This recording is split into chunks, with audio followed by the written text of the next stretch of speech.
everyone. Thank you for coming out. It's a beautiful day. I wish we could have a lot more people here, but we'll do what we got to do. My name is Rebecca Boston. I am Vice President of the Herrin Area Historical Society. I'm here today for Phil Stucker, who is our president, and he's in Germany today. It's Friday, it must be Germany. He's been on quite a trip, Iceland and Ireland, and I think he even went to Scotland. I don't know. But at any rate, he's in Germany, and so we're here today without him. There are a few board members here. Can I get some of you to stand up, please? Cindy, Marilyn, Dennis, Don, Bert, wave. Bert's back there in the camera. Dennis, Don Brandon, Marilyn Dematasi Cup. I'll get you, Jimmy. And Cindy Calcaterra and Gordon Pruitt. Bert Gordon, Gordon Pruitt. You guys are just messing with me with these names today. Alrighty, today we have a speaker from Southern Illinois University. He's going to be talking about the history of Illinois. I'm going to let Gordon introduce him, and everybody will have a great time. We can ask questions afterwards, and thank you all for coming. Before I introduce Herrin, I just wanted to mention, since Lisa mentioned it to me, that there is now a dedicated history resource computer and station at the not within the history room though. Right, it's for the public. It's for the public, so it's outside, you know, but it's dedicated to Illinois, Southern Illinois Herrin history, I guess. And genealogy, so you can come in and what else on it, Lisa? Ancestry, all kinds of online links. Digital collections? Yes, there's some digital. The Herrin Daily Journal newspaper is on there, and it's the Harrison Bruce Foundation paid for it, and it is strictly for research. So come and use it.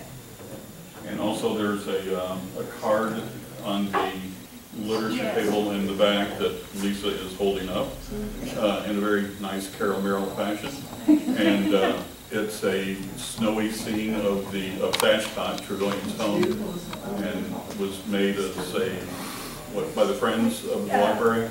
We made it, the history room team made it, and we are just, you can just take some and leave a donation if you want. If you don't, that's fine too. You can just take one and just have it. This is what Thatch Tot used to look like, and I thought since he was going to talk about Trevelyan, that it would be appropriate to recommend.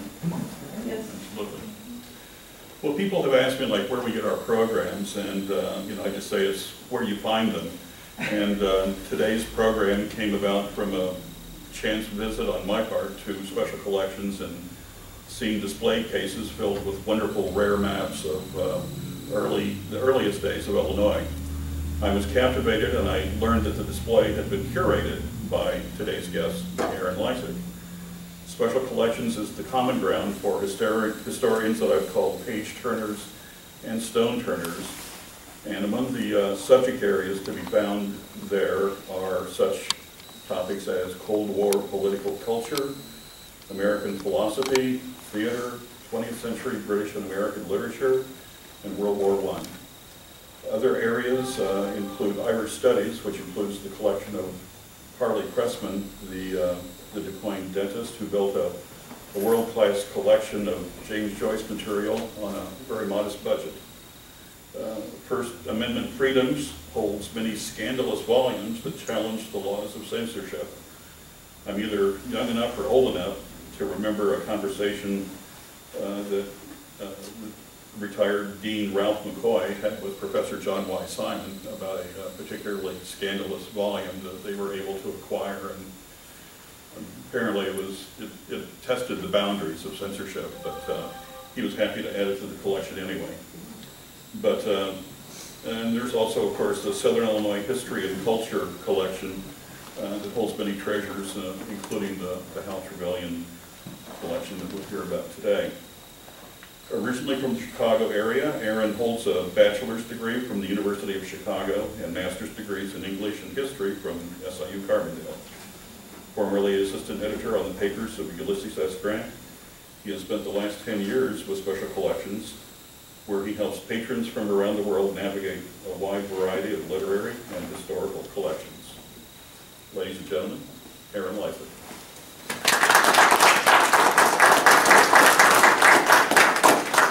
Thank you all.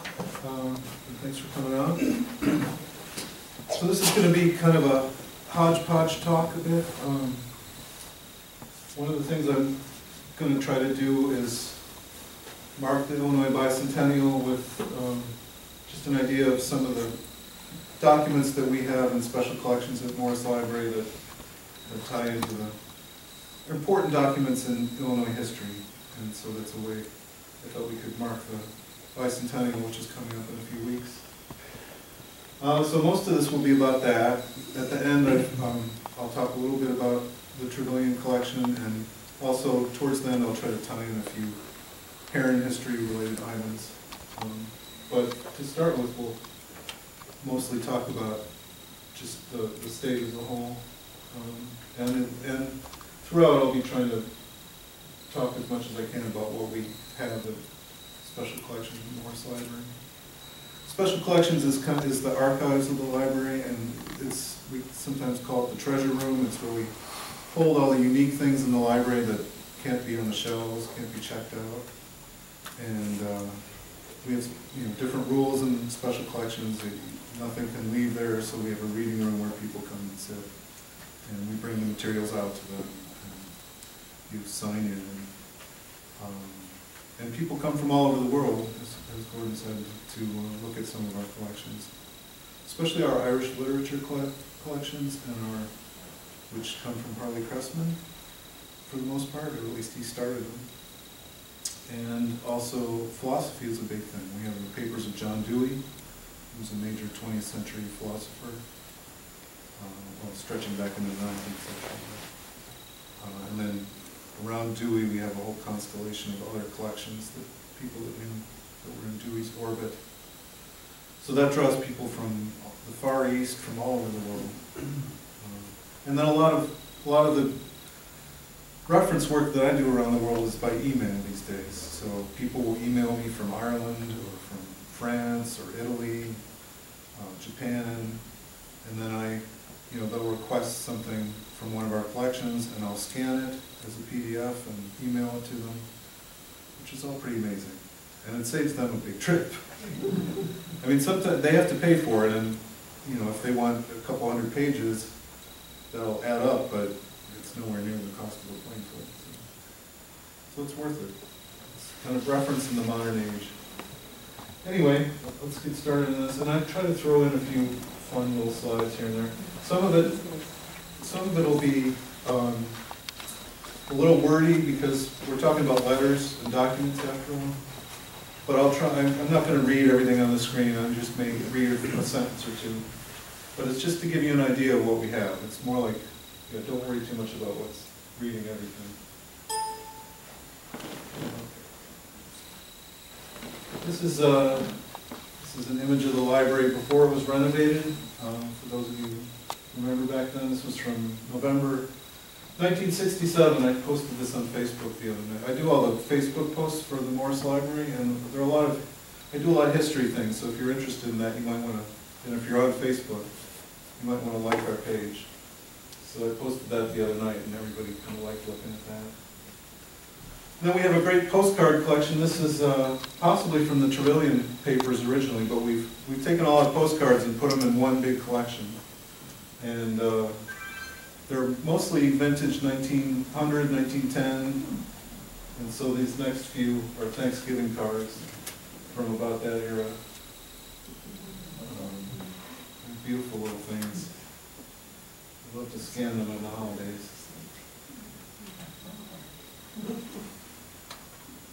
This is back in the day when people communicated by postcards instead of by tweet.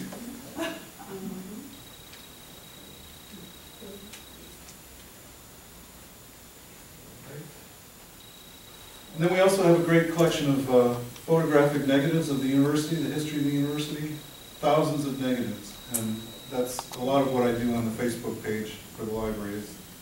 I scan these old negatives and put them up. This is a picture of cheerleaders from about 1953.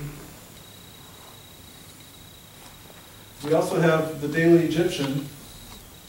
We've digitized most of that. So far we're through about the early 1980s. And it's on our website, so you can search through there. One of the things I love to do is look at the ads. This is from about 1950 or so. And so you could get a fried chicken for 85 cents. Plate of fried chicken. Another thing we have in our rare books department is city directories. We don't have a great run, but we have scattered ones, and we have some Carbondale ones. We have some Herrin ones too, I think. But this is Carbondale 1957, and what I loved about this is there's a section for groceries, and if you look at all the grocery stores in 1957, and that's not even all of them.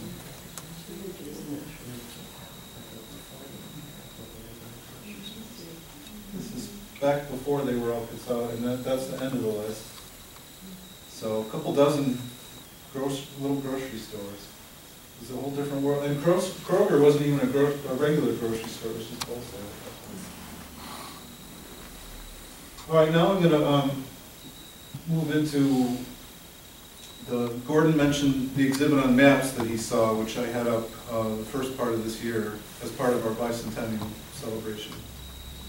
And so I've tried to recreate it on here. It's not going to be the same because it's so much smaller. But and some of these maps were purchased in the 1960s, or donated actually, I should say.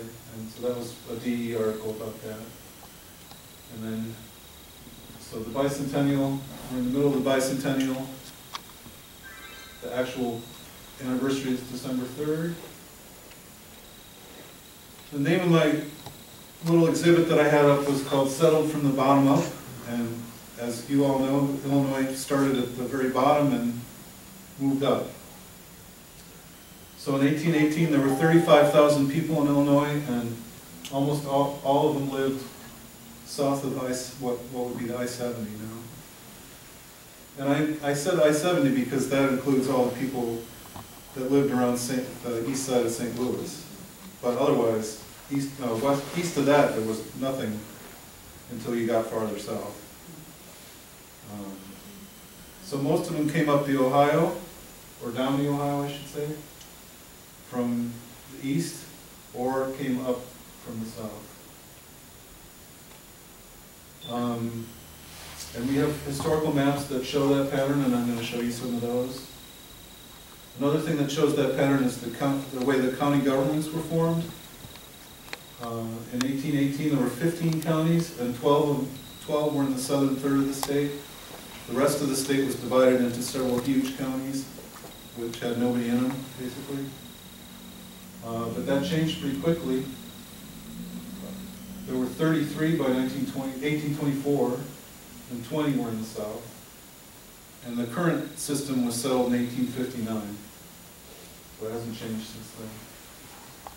This is going to be hard to see, but so the map, but you can kind of tell from the map there that everything in the middle and farther up is just white.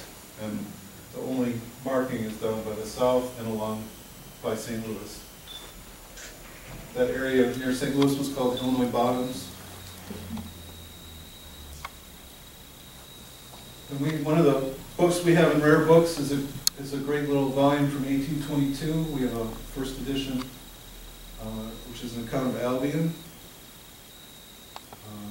That was a utopian community.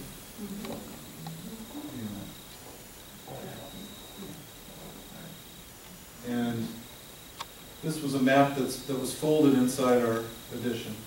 So I scanned that.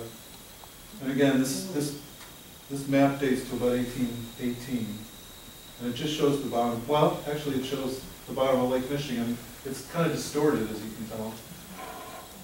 And at that point, Illinois and Indiana were all part of the same thing. And that little inset at the bottom there is the area right around Albion. But there's nothing going on except in the very bottom by the Ohio and along the Mississippi.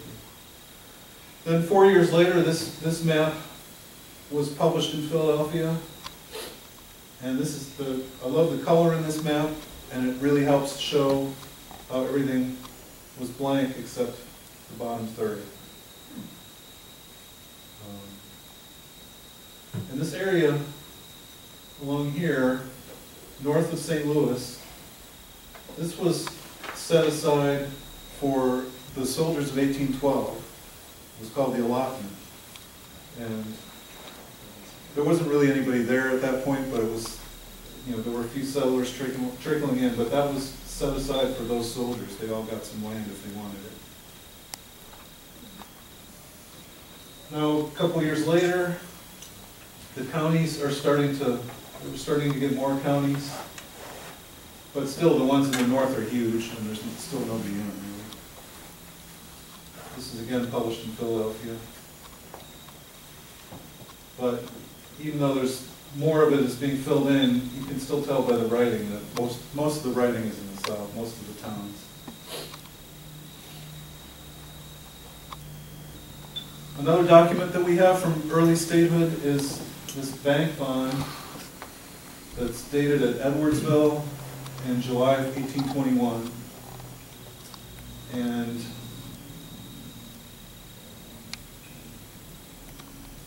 here's some of what it says. It lists a bunch of men who lived in Madison County, and they were putting their money together to form a bank for the use of the people of said state. And it mentions one of them, Theophilus W. Smith. He was appointed the cashier. It was 60,000. 60. $60,000 is what they all put up, which was a lot for those days. And as I say in the top here, a dependable banking system was vital to frontier development and growth. It was hard to do anything without money, but money was in short supply on the frontier. At that time, there were all kinds of shady money going around. People, different banks issued their own money. It was all very hodgepodge, and so it was, there was an effort to make a reliable state-supported banking system, and this was part of that. This guy here is Theophilus Washington Smith, who studied law under Aaron Burr, and then moved to Edwardsville in 1816. He was in the Illinois Senate. He was elected to the state Supreme Court. He was a real divisive figure, and he was impeached, but he was acquitted on charges of corruption, and stayed on the bench until 1842, just a couple years before he died. So the next historical document I'm showing is this card, this was a photograph in the form of a postcard. It's very faded. But this has to do with the Trail of Tears. We don't have a whole lot in our collections about the Trail of Tears. What we do have is a fair amount about the centennial of the Trail of Tears. So in the 1930s, there were some historians at SIU, including John Allen and George Washington Smith, who was an old man at that point, but he was kind of the dean of Southern Illinois history. He wrote the History of Southern Illinois in 1912. He was a longtime SIU professor. And then also John Mulcaster. Those were the three men who were really interested in trying to mark as much as they could of where the Trail of Tears had been, because nothing had really been done up until that point. And they were the first to really make an effort. They went out in the field. They interviewed people whose family had lived there. At that point, 1937, maybe their great-grandparents had lived in the same place and had been there when the Indians passed through, when the Cherokee passed through. And in George Washington Smith's papers, we found this postcard, and this is called Bridges Tavern. And this stood on what's now 146, Illinois 146, which goes between Vienna and Anna. And right near Vienna, just as you start towards Vienna, this was on the side of the road. And 146 is basically the path that the Cherokee took from Golconda all the way to Jonesboro, past Jonesboro, to Mississippi. And so Bridges Tavern in 1937, when I think this was taken, was one of the only buildings that was left. Actually, this is probably earlier than 1937. That was one of the only buildings that was left standing, and it's since been demolished, so there's nothing left of it. But Dr. Mark Wagner, who's the chief archaeologist at SIU, he's done a lot of work trying to recreate where the Trail of Tears was and some of the landmarks. And I showed him this, and he had seen a different picture of the Bridges Tavern, but this was unknown so far, so this is kind of a neat thing that we found. Right around that same time, a big event in Illinois history was the murder of Elijah P. Lovejoy in Alton.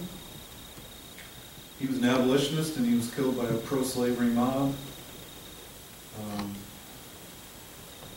The library at SIU Edwardsville is named after him. Senator Paul Simon wrote a book about him. And we have a wonderful letter that we acquired recently, written just a month after Lovejoy was murdered, by a guy who had settled in Alton from Connecticut about a year or two before that. His name was Moses Atwood. He said, "I suppose you will have heard before this reaches you of the mob in Alton, in which men hunted their fellow men about the streets as they would wild beasts in order to shoot them." That's a little exaggerated, but I think Lovejoy was the only person who was killed. But this guy felt like he was under threat. "Every press in the city is under the influence of the mob. These creatures hold the city authorities completely at bay."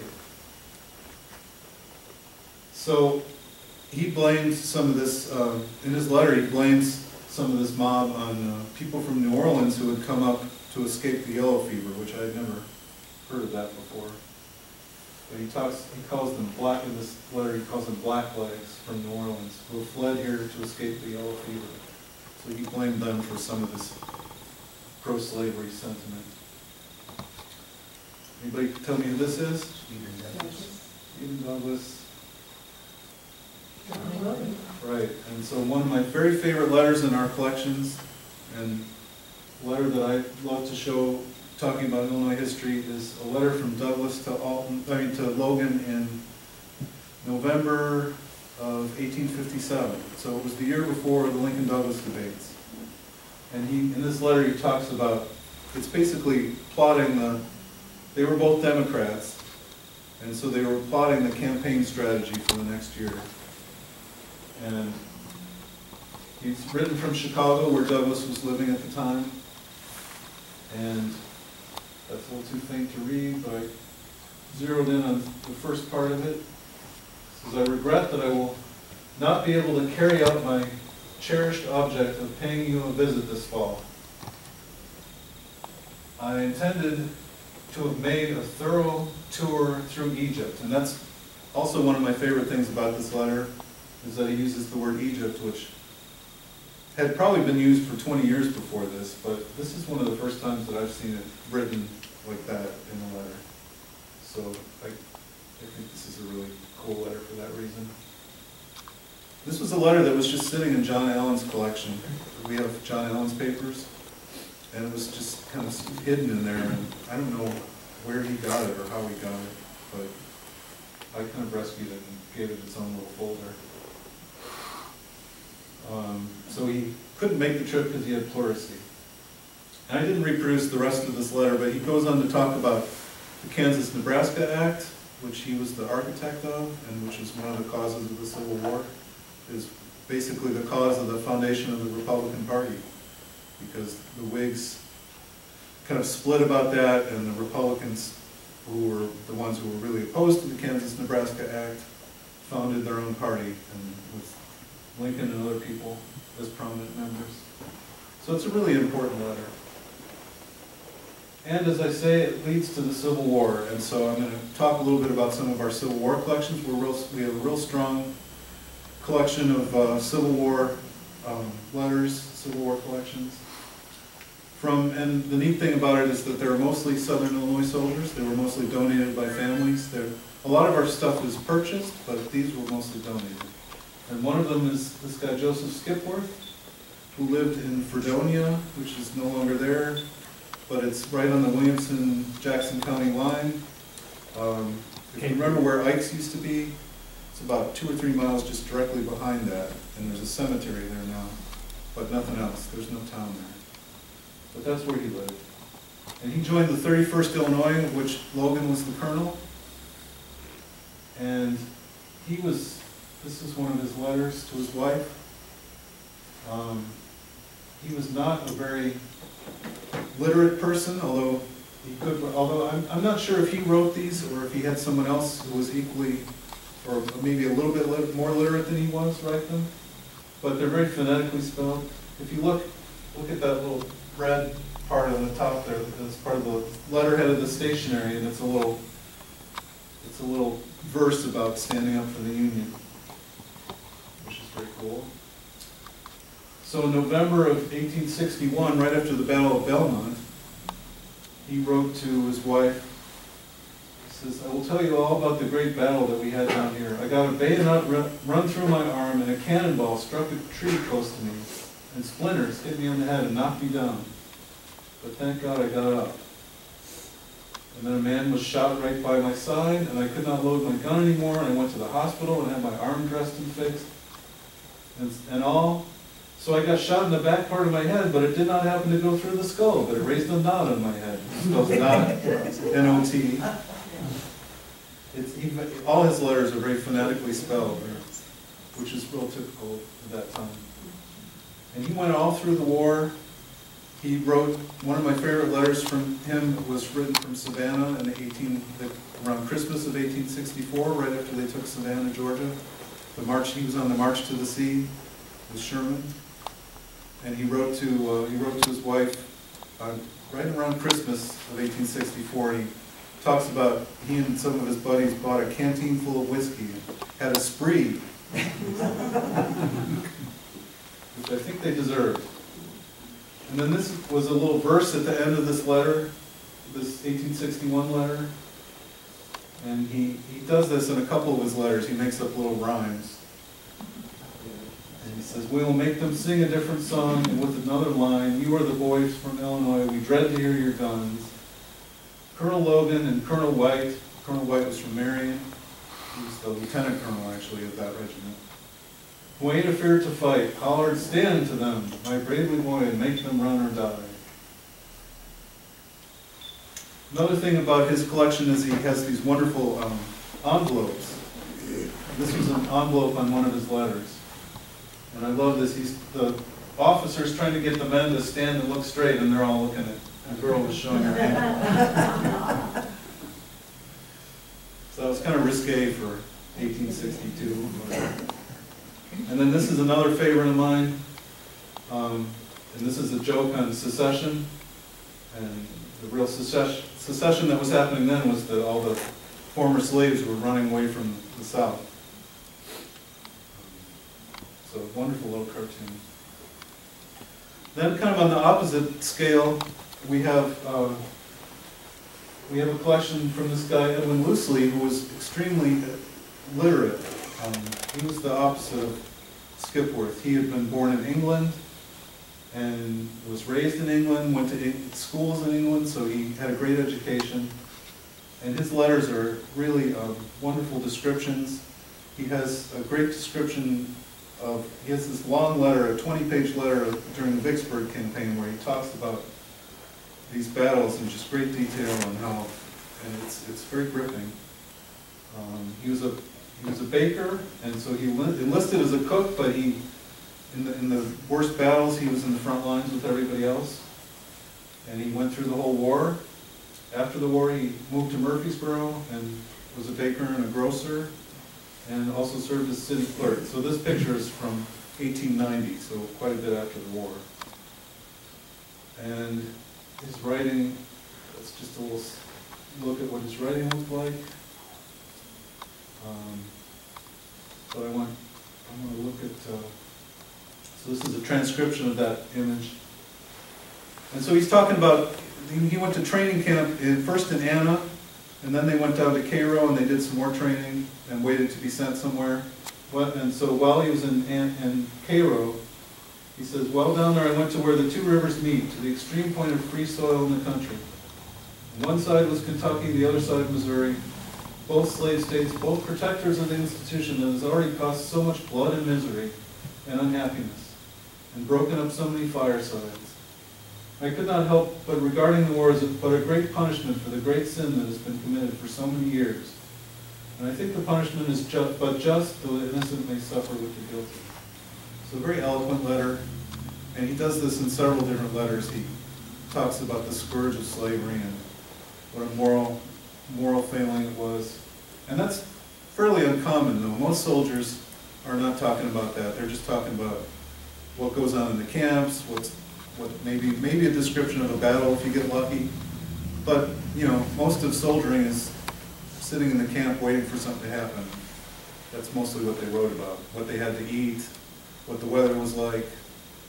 It's kind of surprising how boring a lot of Civil War letters are, to be honest. But some of the letters written from home to the soldiers are more interesting to me. And this one, we have a collection of letters from the Mann family who lived in near Chester, in Rockwood, which used to be called Liberty. And John Mann was in the 5th Illinois Cavalry. And his daughter Emily, who was 10 years old, wrote to him in May 1864. This is the house they lived in, which is still there. It used to overlook the Mississippi, and then the Mississippi in 1883 or 4 had a huge flood and cut a new channel, and so now it's about half a mile from the river. And that's her little 10-year-old writing. And there's the end of it. And I'll skip to the transcription because it's kind of fun. "Dear Pa, I'm going to write to you to let you know we were well. Ma received your letter. There's going to be a lecture in Liberty tomorrow night by Mr. Barber for the benefit of the soldiers. They have to pay 50 cents to get in." Then she starts talking about her sisters. "Nanny and Alice and Grace have been walking. We have just seen a man riding on a log down the river." And then these are her cousins. "Sammy and Gada have the measles, she said. "I wish she was at home to eat radishes and lettuce with us. We've got lots of radishes. Soon we will have peas. Toby is sick. We've got roses in bloom." This is like a little girl talking, as you can tell. "Grace is playing around as big as anybody, too. You should see Alice in her new dress." So that was something that kept soldiers' spirits up. Letters from their children. So we have a lot more Civil War letters, but I'm going to jump ahead to President Roosevelt spoke in Cairo, and we have one of my favorite things is a draft of the speech that he gave that day. And there's a couple neat things about it. He starts by talking about Dickens, which is kind of neat to think of presidents referring to being that literate and talking about things like Dickens. And Dickens had famously gone, he toured the U.S. in around 1840, and he had terrible things to say about Cairo and Southern Illinois in general. And to be honest, it probably wasn't all that hospitable in those days, but he was not very flattering of it. But then Roosevelt also talks about corruption in business and politics.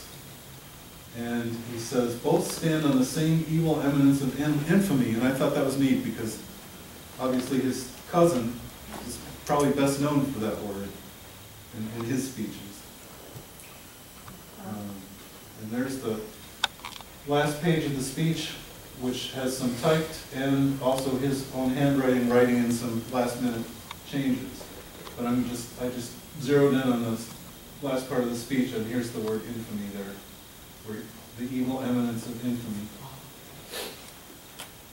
So that was a rare visit from a president in those days.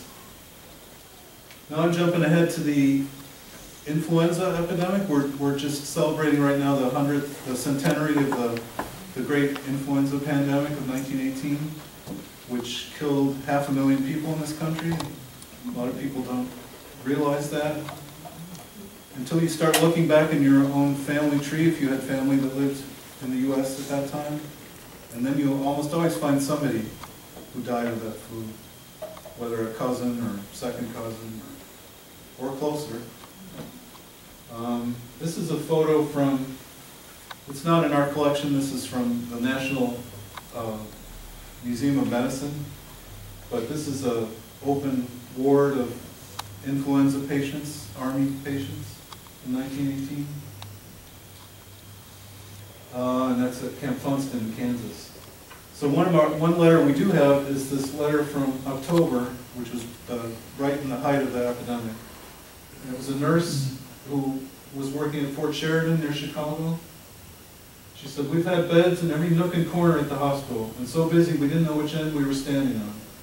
I was the only night nurse for about a week and had a couple of green men on each ward to help out, and one night orderly, with 300 patients, if you can imagine. And believe me, there was no time to get sleepy." And then she says,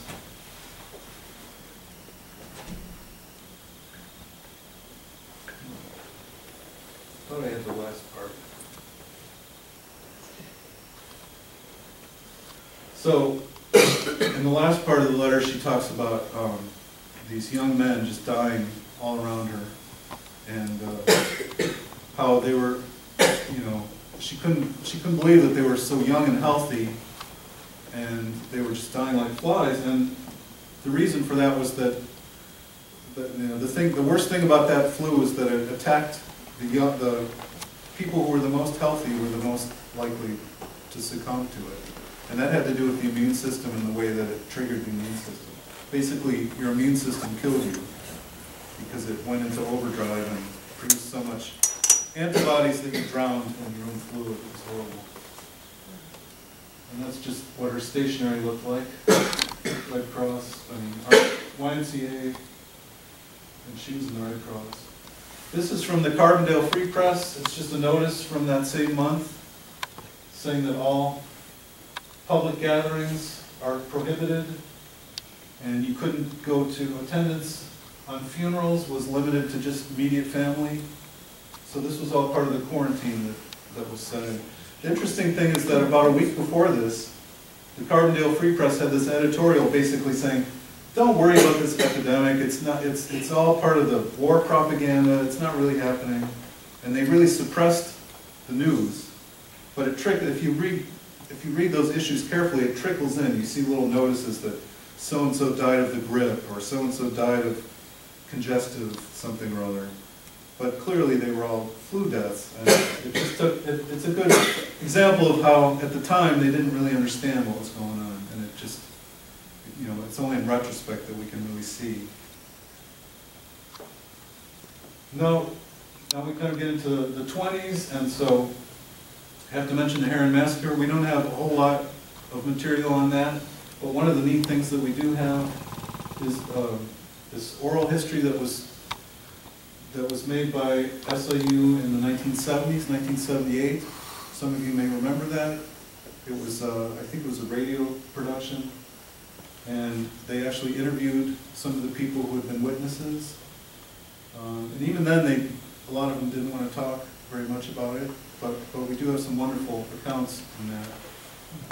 And so you can actually listen to this on your computer at home, and I'd be happy to give you advice as to how to do that, but it's called A Time We Forgot, and it's about an hour long. It's really interesting. You might hear some voices of people that you knew. Maybe some were still around. This is a photo from the unveiling of the Doughboy statue in 1927 here in Herrin. And it's the, it's not the Doughboy, it's the George Rogers? No. Oh, it's Yes, the George Rogers Clark. So when was that? It's on 14th Street in front of. Whatever year that photo was taken, but that's what the actual monument is. It's there at Thatchcott. I think that was I think that's misidentified. You just sent that to me. Yeah, I know. Think of the date. I think it was, misidentified. file. It's the George Irish Clark. That's where they used to be the sundial there at 13th Street. Yeah. Most of it's still there. So we have several more views of this ceremony, and I sent those to Lisa, so I'm sure she would share those with Oh, you. Yeah. I was just gonna, the thing that's hanging down. Oh, they pulled it out. Yeah, they were just pulling it Never out, mind, got it. whatever that was. It was a big deal. There were a lot of people there, and it's a big deal in town. So another thing in the 1930s was mining down here, obviously, was a big deal. And this is an interesting document that we have. It's kind of the left wing of the mining union movement. They were called the progressive miners. And there was, in the early 30s, there was a lot of fighting between the UMW and this more progressive union. And this broadside was put out by the progressive miners. And one of the things they do is, it's addressed to the miners of Franklin County, and it warns against appeals to racial prejudice, and talks about last names and how, getting the point across that most of the people here were immigrants. It's just an interesting view of how, it wasn't, labor didn't speak with a united voice in those days. And on the back it said it was handed out in Ziegler at a mass meeting, and that's in March of 1933. And March of 1933 was a perilous time. That was the month that Franklin Roosevelt was sworn in as president for the first time, and gave this famous, "We have nothing to fear but fear itself." The banks were all closing, and so it was a really perilous time, and I think, these progressive miners were stepping in to fill a vacuum, and, they got a voice that they might not have gotten in other times. Then we go to World War II, and one of the collections we don't have all that much World War II material. We have a lot of World War I collections, but we have a wonderful World War II collection of Miles and Stella Hopper, and they were from Herrin. And he worked as a driver in a combat unit in World War II. Before the war, he had worked at the Sips ice manufacturing plant. And she worked at the Olin ammunition factory, as a lot of people did around here, which is where Crab Orchard Wildlife Refuge is now. And so they're kind of a microcosm of a young couple at that time in World War II. And afterwards, he worked for the Herrin schools as a custodian, and she worked at smaller, And the neat thing about this letter is you can see the white spaces. That was the censorship. So this was his letter to her.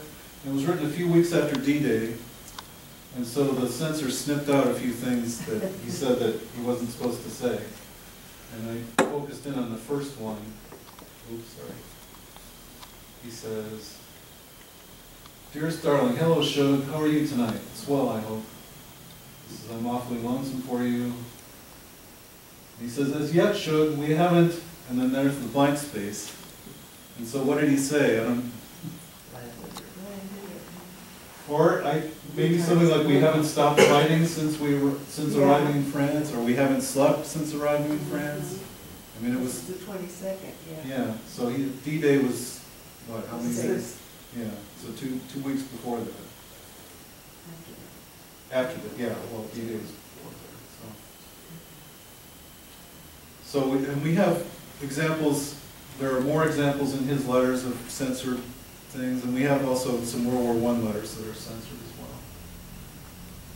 well. And then the last Herrin thing I have here is, this is part of our University Archives collection, and yeah, they went out and took a photo on this day in 1956. Another thing that we have is, we have a different collection of photographs. So in 1969, 70, and 71, the university did a project where they went out to all the little towns around here and took photos just on one day. And so I looked, and there is a set of photos from Herrin in like 1971, but they're all indoors in a furniture plant. I'm not sure what furniture plant it was. So I didn't scan those yet, although I will at some point. but this is kind of a nice outdoor scene. That's restoration, right? You want to use it? Yeah, rector, fuel, music, songs, and what's supposed to make, songs. So the last thing I'm going to do is show you a little bit of, just as a little treasures from the Trevelyan collection. One of my favorite things in this collection is they have a little box full of book plates, and those were what people put in the front of their books to, the books that they had in their collection to show that they were theirs. And at one point in the early 20th century, it was a real art form, and artists would make them, and the Trevelyans had a collection of them. And so, our Trevelyan collection is, it's got a lot of wonderful art. We have correspondence, the records of the Trevelyan private press from the early 1900s through 1950s, I guess. So it's a great, if you're interested in that press, it's a great resource. And these are just a few of my favorite book plates. That's actually Lyle and Hal Trevelyan's book plate. This is a one. This is a beautiful little one. They're all little works of art, little gems. I love this one.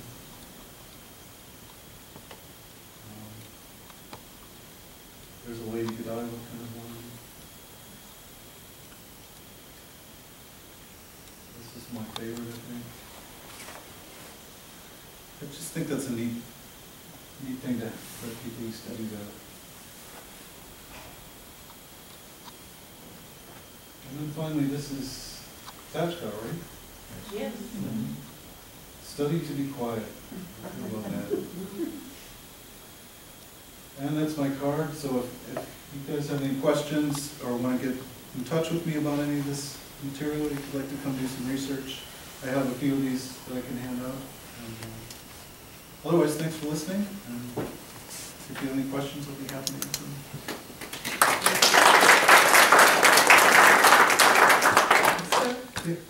A couple of years back, when they were talking, well, here you were talking about the confluence of the Ohio and Mississippi. And a couple of years back, about 2015 maybe, I took a friend down there and we visited, and there was a lovely little museum there at Carroll. We went back, same person, this time with her husband and stuff, we went back there a couple of weeks ago. And that little museum's gone. It's closed. In the Custom House? I don't know, it was right there in the parking lot as you go into the Fort Defiance. Oh, Yeah. is that Fort Defiance? Yeah, it was right, there's like it's a little building, Visitor Center? a little visitor center, and it was a really neat little museum. It wasn't a lot of interactive stuff. You had to read, you had to be interested. But we were so disappointed it wasn't there. I thought maybe you might know where that info went to. It was beautiful. I don't know, I wonder if that was part of the budget cuts where they closed a lot of state facilities. It was just really so much knowledge in there, local That's too bad. knowledge. So, okay. We were at the library in Caro. Mhm. Probably I was down there with Phil and some of you guys in the last couple of years, and there's a lot of interesting stuff at the library in Caro. I'm not saying that the museum stuff is there, Right. but when you said that, it made me think of the time that we spent going through the library It's at a beautiful Caro. library, too. Mhm.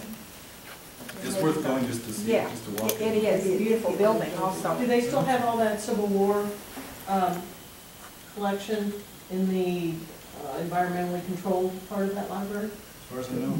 Yeah. Where are you located in the library? Where are we located? We're on the first floor, just off the Hall of Presidents. So that's the only part of the library that they kept the same that it used to look before the renovation, on the first floor, and that's where we are. Yeah. When you showed the plate of the Carbondale City Directory, Mm-hmm. and you showed some grocery stores several years back, some friends and I drove through here, and we could identify by name and location over 35 neighborhood grocery stores in here, and you know, they supported families with those. And they were, every ward had multiple little grocery stores. It's a different world. It wasn't that long ago. Let's say, get on your bike and go get bread or go get